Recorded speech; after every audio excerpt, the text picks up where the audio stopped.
តើអ្វីទៅជាព្រាយកន្ទងខៀវព្រាយកន្ទងខៀវមិនមែនជាខ្មោចធម្មតាដែលដើរលេងតាមផ្ទះនោះទេប៉ុន្តែវាត្រូវបានគេចាត់ទុកជាស្ដេចព្រាយឬជាព្រាយដែលមានបារមីនិងមហិទ្ធិឫទ្ធិខ្លាំងក្លាបំផុតឈ្មោះកន្ទងខៀវនេះមកពីការស្លៀកពាក់ឬរូបរាងដែលច្រើនតែបង្ហាញខ្លួនក្នុងសម្លៀកបំពាក់ពណ៌ខៀវចាស់ឬសម្លៀកបំពាក់បុរាណបែបខៀវដែលមើលទៅគួរឲ្យខ្លាចតាមដំណើរតគ្នាប្រភពនិងកំណើតព្រាយកន្ទងខៀវច្រើនតែកើតចេញពីស្ត្រីដែលមានវិជ្ជាសិលខ្លាំងជាអ្នករៀនសូត្រអាថ៌កំបាំងរៀនអាគមប៉ុន្តែដើរផ្លូវខុសឬធ្លាក់ក្នុងអំពើអាក្រក់រហូតដល់ស្លាប់ទៅក្លាយជាព្រាយ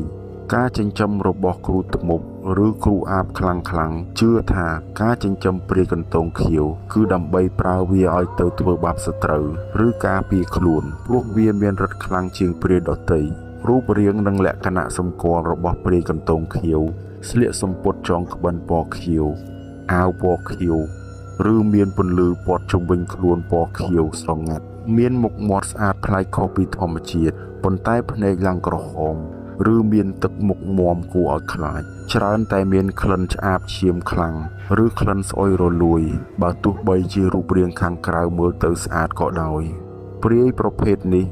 មានមហិទ្ធិឫទ្ធិនិងភាពសាហាវយង់ឃ្នង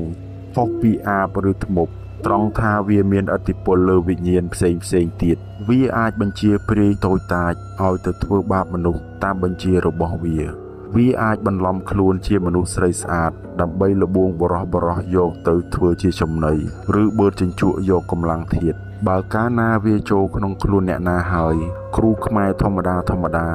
មិនងាយដេញវាចេញបានឡើយលុះត្រាតែមានគ្រូដែលខ្លាំងខាងមន្តអាគមគេថាពិតប្រាកដការការពារនិងជំនឿបច្ចុប្បន្នតាមដងភូមិករដាច់ស្រយាល